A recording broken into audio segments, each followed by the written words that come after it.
Yes. Hello, we're here today with AlexMyall Africa. Hello. He is our East African correspondent. To start off with, Rwanda or Uganda, which is more important? Ooh, that's a good question. I think I'd probably say Uganda is more important for the region, but I think Rwanda is thought of as more important. I'm looking at you, not the camera. I realise the cameras. I think Rwanda is seen as a more important country internationally because of the wider kind of Singapore on terrorification of Rwanda. We're all obsessed with Rwanda. It's the only country in Africa that 99% of British people can name, according to new studies. Only 1% of British people can name a second African country. That can't possibly be true. It's not true. That was the first test of my opinion. Yes, this is a real man who knows his business. He could see through my lies. Is it a lie? Singapore on Lake. Singapore on Lake. Well, I think that's a lie for several reasons. First of all, because Kigali is not on a lake. I mean, what was the question? Is it Singapore on Lake? Is it? I think not, and I think this is a kind of very insidious lie and propaganda tool by the Rwandan Patriotic Front, the governing party in Rwanda. Sports washing is quite good about this as well. There's the World Cycling Championship was in Rwanda this year. Is that something that the Rwandan government are continuing to pursue, sports washing, or is that more of a one-off event that's part of a? No, I mean this is a perpetual sports washing exercise of a very brutal regime, and I think this is most of all seen in the Arsenal kit or Visit Rwanda. It's an interesting sign of our times that a country opening itself up in this way and basically advertising itself to the world as like a penal colony gets think tanks and like opinion piece writers to go, wow, this is a country that is really about business. This is a country that's progressive and safe because we can deport people here.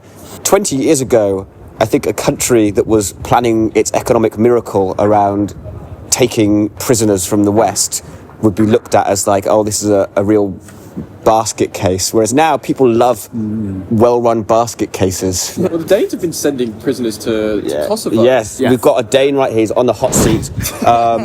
It's the Danish Social Democrats who've been pushing for this Kosovo prison camp and Rwanda refugee holding cell, and it's been lauded as this like great success of a country that's defeated the far right because the Social Democrats have like really returned, but they've just become the far right policy. Yeah. Well, Denmark is a lot like Rwanda in that way. I suspect no one will be calling it a socialist utopia. I think ideology of that kind is sort of beyond the Rwandan Patriotic Front. One of the interesting elements of the Rwandan Revolution was the fact that the kind of Tutsi elite were in an anti-colonial socialist phase. The Belgians supported in the social revolution the Hutu, but ultimately the small Hutu elite which the Belgians were supporting was a Catholic-educated elite. They actually were anti-socialists. It was a revolutionary anti-socialist movement, and that fitted perfectly for the Belgians because it means they could support the majority faction on independence, and also they could perpetuate a kind of anti-communist movement in Africa and gain sort of American support in that way. And that's in Mamdani. That's in Mamdani. Oh yeah, I was enjoying this. I saw him on my very brief Wikipedia search. What? Oh, right. Is it the majority Hutu population who were claiming to be anti-socialists? No, and that it was convenient for the Belgians to put the very small Hutu elite educated by the Catholic Church, and they held socially conservative anti-communist views as a result. Or so scholar citation here has argued. I mean, on the majority-minority thing, the Rwandan government no longer takes census data in Rwanda. So the last at all? No, because it's as part of the Rwandan government's policy of ethnic amnesia. The last data is in the CIA World Factbook 2006, which approximates that 85% of the population is Hutu, 14% is Tutsi, and 1% is Twa. Tutsi elite have been associated with socialism, small. Yeah. Well, in a socialist anti-colonial way, it was kind of Soviet-style socialism, but yeah, absolutely. And one of the most interesting things about this ethnic conflict is that there's very little ethnicity involved. It's more of like an ethno-caste thing. Yeah. And this is a debate. I think it's a sort of solved debate at this point. And there was for a long time a kind of colonial socio-biological view that these were truly two different peoples. Hello? Lie! Hamitic hypothesis that one of these groups... Oh, man down. All right, Alex, Hello. can I ask you not to be here drinking? That's okay, yeah. Sure. Thank you very Yeah. much. Okay. Yeah, Yeah. We'll move on. yeah, thanks a lot. Don't worry. Yeah, we were just taken down by Paul Kagame secret intelligence.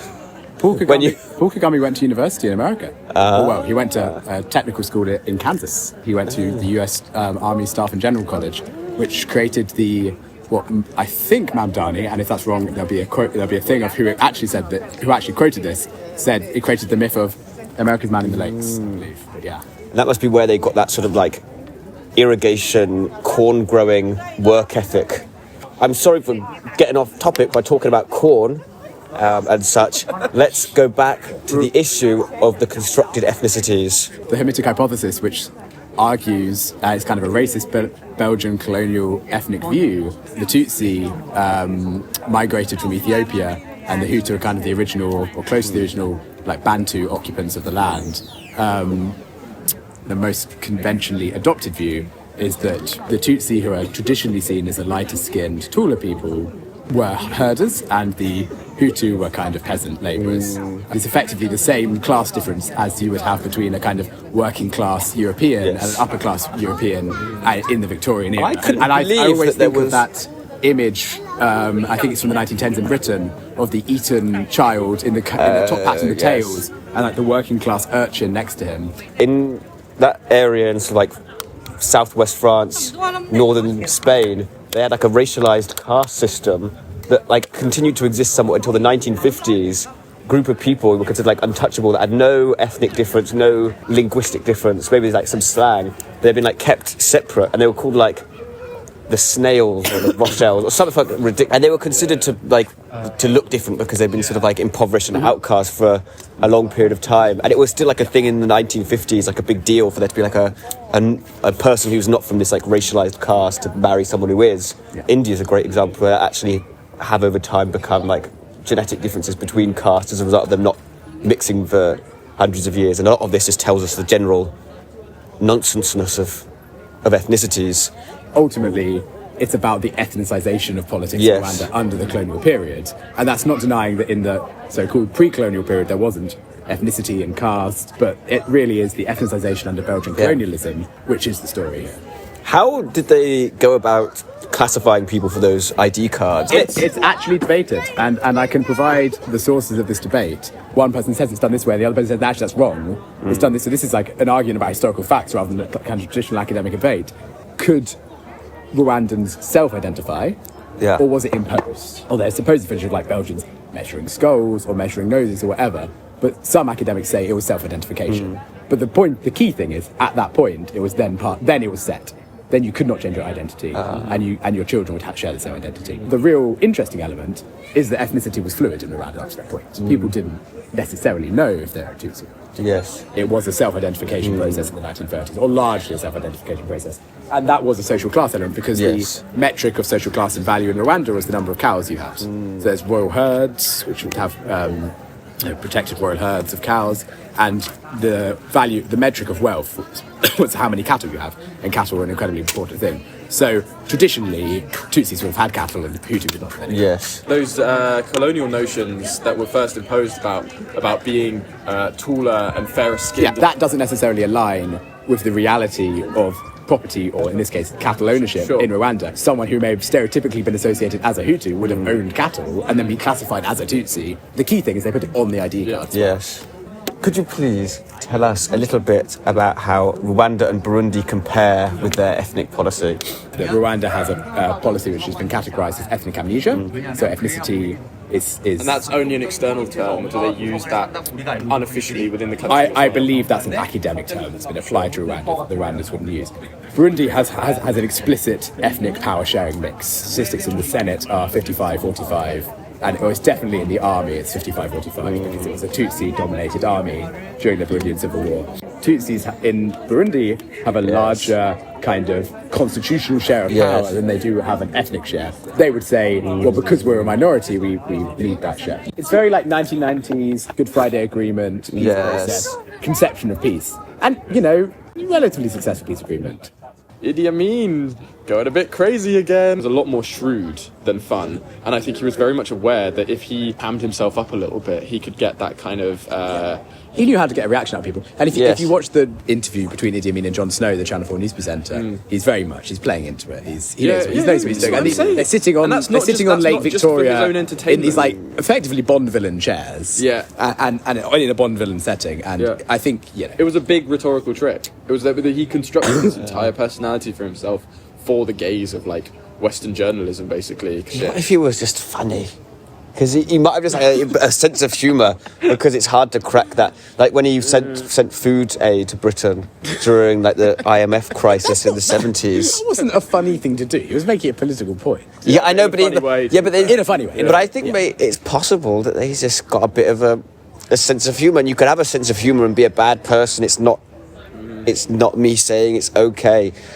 But if you don't think politicians in a foreign country are funny, you probably just don't understand the culture well enough to understand the little jokes they're all making. Because everyone always said that Nasser was very, very funny and charismatic, and I can't understand the jokes because it's all like Arabic wordplay and stuff. But apparently it was very funny and charming. Right. Yeah, I think that's more lost on me. That was Gaddafi's humour. I could get more. And he made the cool music as well. Yes, Gaddafi funded really cool Maltese funk. Yeah. When Malta in the 80s was starting to like Arabize a bit more, look to North Africa for its identity, and that was like a real golden age of Maltese culture before it became like a neoliberal pharmaceutical hellhole. What era of Gaddafi was that? To use a Curtis conspiracy theory, was that an era of Gaddafi as an enemy or a hero, an ally, enemy or ally? Well, my favourite of those albums is 1980, which is Al Fatah. And that's 1980, so... Enemy back then. Because, and also it was immediately after Britain's military withdrawal in 1979. It's starting to get rid of like Britain's like subsidies of Malta. And so start to look for like cheap oil and stuff. Malta. I'm very much my own Maltese correspondent. How would you study Malta? Would that be in like the Middle East, North Africa, or would you do it? Well, I think nowadays it would be so disingenuous to do that. Yeah, it's really it had this Italian studies. If Libya had like retained itself as like a centre, and it could have been a feasible primary economic partner for Malta as well. Oh, Maltese is like a mix between Italian and English and French and Arabic. Maltese remains a Semitic language, just one that's like got quite a lot of Italian words in it nowadays and a couple of English ones. Yeah. But I think partly because of Malta's like eroding Semitic identity. Well, like it's eroded compared to the 80s, but it didn't really exist before that. Sure, yeah. And it didn't really exist. It was like a very brief period of time. Even people who spoke Maltese didn't think of that as like an act of allying themselves to like the Arabic world. It was just the language they spoke. Malta today is going to be culturally much more similar to economies based around loose regulation and being small islands like Cyprus. Both of them are like little corrupt, naughty southern EU countries. Like Malta used to sell off its like passports for money. Malta doesn't even sell it for that much. It's like €1 million or something. Yeah, it was £800,000. I swear New Zealand's not even more expensive than that. A backup option for like crooked billionaires to have a New Zealand citizenship, go like skiing in New Zealand once a year, and if they spend enough money, then they can get their hands on a citizenship. It's always the bastards who are most responsible for destabilising the world who could go the furthest away. I think like France in particular, because of the whole anger over nuclear testing in the South Pacific, should say that if we ever launch our nuclear weapons, we will launch one on Wellington. Just as a like, now the billionaires have nowhere to run. Yes. Because if you can't all just say, oh, you know, we're billionaires, we're mobile, we don't respect Rachel Reeves's crackdown on non-doms. Yeah. I can fly to Wellington.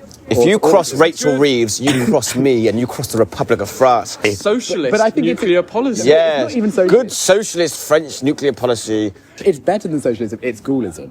Yeah. Because this brings it full circle to Rwanda. French foreign policy in the world being against the kind of Anglo-Saxon plot And one of the Anglo-Saxon plotters is New Zealand Greenpeace activists who were obviously killed by the French Secret Intelligence Service. And this brings it round to Rwanda and the French support for the Rwandan genocidal government in 1994 against the kind of their perception of the Rwanda Patriotic Front coming from Uganda, an English-speaking country, Rwandan refugees who are now English-speaking as a result of living in Uganda, as part of a global Anglo-Saxon English-speaking conspiracy.